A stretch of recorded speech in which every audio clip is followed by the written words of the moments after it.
Hey, music teacher friends, it's Jennifer from Sing to Kids, and I wanted to share with you one of my newest and most favorite websites to use in my classroom. It is called Blooket. You may have heard about it on TikTok or from Gen Ed friends, and I want to share with you some of the ways I've been using it in my music room. And I have to tell you, this has been a game changer. When I've been teaching hybrid and attention is waning and engagement is low, this gets your kids involved in the learning really fast. So the first thing you want to do is go to blooket.com and you want to sign up. Make sure you use your school email. They will send a confirmation email to your school email address, and that makes the account free for you to use. So let's get started. When you go into Blooket, you're going to land on your dashboard, and your dashboard may look empty because you haven't had any sets yet. But this is what mine looks like because I've created a few games. The neat thing is you don't have to go in and create games. You can go in and search for things and favorite games that other people or other creators have created for you and made available to share. But these are the 4 sets that I've done. So you can see here where there's news, my sets, your favorite sets. There's something about homework and history. I'm not too worried about that right now. But here's what I want to show you. Here are some of the sets that I've created. I have a ukulele review for my students that helps them to really know the names of the strings, the parts of the instrument, the different chords we learned. Here's one I did with my smaller kids, Elements of a Melody. This one, Remarkable Farkle McBride, we listened to the video, or the story, I should say, and watched the video. And then what we did is I wanted to use that as an introduction into instrument families. So this reviews instrument families and connects instruments to those families. And then this one we're going to be using next week. And this is Peter and the Wolf, and this connects the characters of the story to their instruments. So how do you play this? What do you do? Well, let me show you. This is the Remarkable Farkle McBride. And what I can do is I can choose that game to be played in a game mode. So as the teacher, I have 2 selections. I can use the game as a solo game, meaning students can play it at home on their own time, or we can do it as a host, and that means every student is doing the game with us in class. So when I choose that host selection, this is what pops up. There are multiple games: Gold Quest, Tower Defense, Cafe, Factory, Battle Royale, Racing, Tower of Doom, Crazy Kingdom, and then just a classic game setting. I will tell you, my students love, love, love Gold Quest. It is very competitive, and they can trade gold and steal gold from one another, which keeps everybody on edge. Tower Defense is another one my kids really like. Racing is another one they love.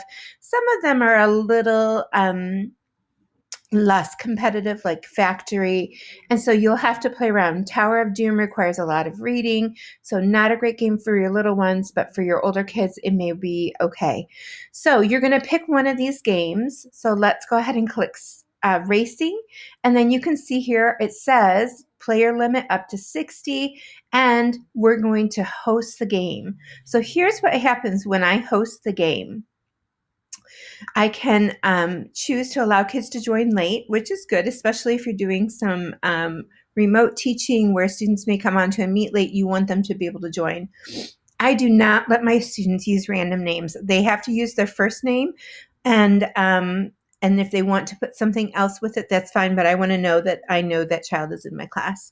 And then you can determine the number of questions. Now, this set does not have 30 questions. I think it has 16, but what you can do is recycle questions, and every time the same question is asked, the answers are in a randomized order. So it always looks like a different question, even though it's the same question being asked throughout the game. So 30 is fine. And I'm going to click host now. Now, here's what I want you to see. I'm going to pause that music. Oh, it won't let me. One moment, please. Okay, so here's what I need you to know. I can't can't pause the music the way I want to. Your students do not need an account to play Blooket. And that's really important because if your students sign up for an account, it asks them if they're over the age of 13, which if you're teaching elementary music, they're not over the age of 13. So you're going to give them this website, blooket.com/play, and that allows them to play the game without an account. When they put that website in, they're going to be asked to put in a game code. So here's the game code for that particular game, and that will allow them to play the game without an account.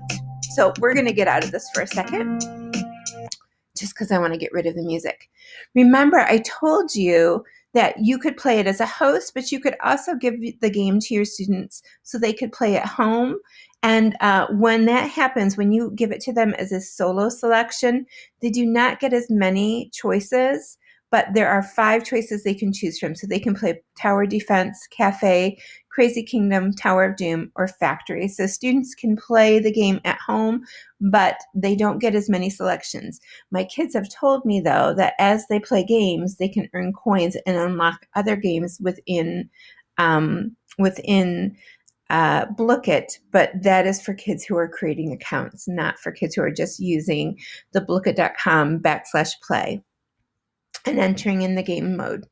So what does it look like when you put together a game? Let me show you this dashboard up here. Now, the hard thing is I'm using Screencastify, and it's not allowing me to use some of my mouse functions. So I want you to know right now, this little home thing right here is called the dashboard. And then right here is where I would click. See, it's kind of acting like it wants to, and then it doesn't. This is where I would go in and create content. So let me show you what it looks like on the back end. So if we're playing a Remarkable Farkle McBride and I'm editing questions, you can see what family does the trombone belong to. And I've added a picture of the trombone. And then here you can see the short answers: woodwind, brass, string, and percussion. And the one that is not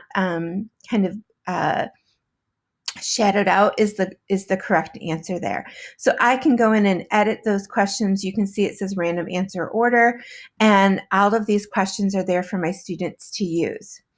You can also import questions. So if you have questions maybe from another document or another quiz or something, maybe a district document that you use, you can also import them there as well.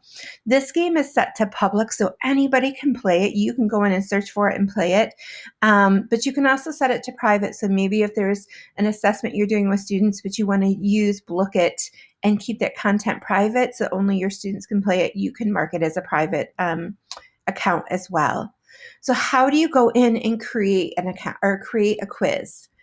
This is what you're going to do. You're going to go up to the create button right here, and this is what you'll see: create a question set. So this cover image is what you'll put for the front of the game. You don't have to put a cover image if you don't want to. It's really your choice, but I find putting the cover image is helpful to my students. So I have a cover for Remarkable Farkle McBride. I have a cover for the Peter and the Wolf, so they know exactly what they're going to be playing. Then the title of the game, and then just a quick description about what the game is about. So is it instrument matching? Is it families? Is it, like an ukulele review, which I had? Are you doing some solfege work? Are you doing some rhythmic work? What is the game about? And then once you do that, you can mark it, like I said, public or private. You can start from scratch, or if you have something from Quizlet, you can import there. And once you've put that information in, you can go ahead and click create your set. So I'm going to take you to that next place. Oh, it wants a title. Sorry. We'll call this, I don't know, we'll just say music quiz. So now I'm going to create my set, and it's going to take me to my first question. So I'm going to click on add question right here.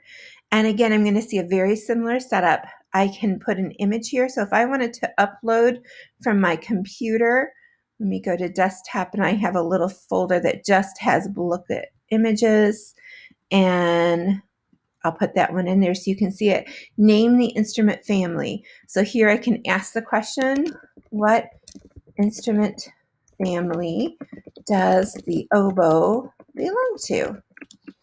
And then here's where I'm going to put in my question. So I could put brass family, and woodwind family, and string family, and percussion family. Now I'm just making this up because I pulled a random image out of that folder.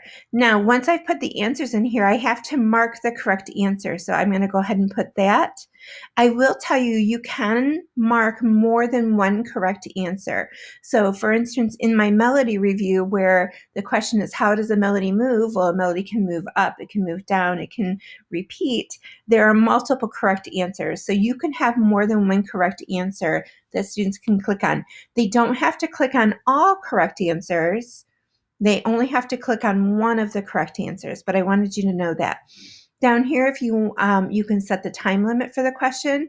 So you can say kids can spend 10 seconds and they have to know it, or they can spend 30 seconds. You can modify that. And then here you can see that random answer order. So as the question is brought back multiple times in the quiz, every time they scramble the order of the answers just so that it looks new to students and they really have to think and process. When you have the question the way you want it, you're going to click save. And then it shows up as a question here. So you can see it in your menu. When you have everything the way you want, you're going to click Save Set. And of course, it's not going to let me save it because I am having trouble with the mouse in Screencastify. It's so frustrating.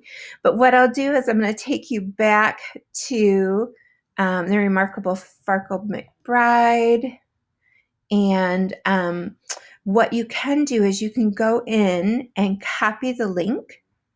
So, I just copied a question, not copied a link. All right, let's do this. Okay, so I'm back into my main menu. And what I want you to know is that once you're into this main menu, you can go to your settings. And here's where you can grab the link and copy that link. You can share it with other music teachers. You can share it with your students so they can play it as a solo game. It gives you opportunities to share that link publicly so that your students can use it.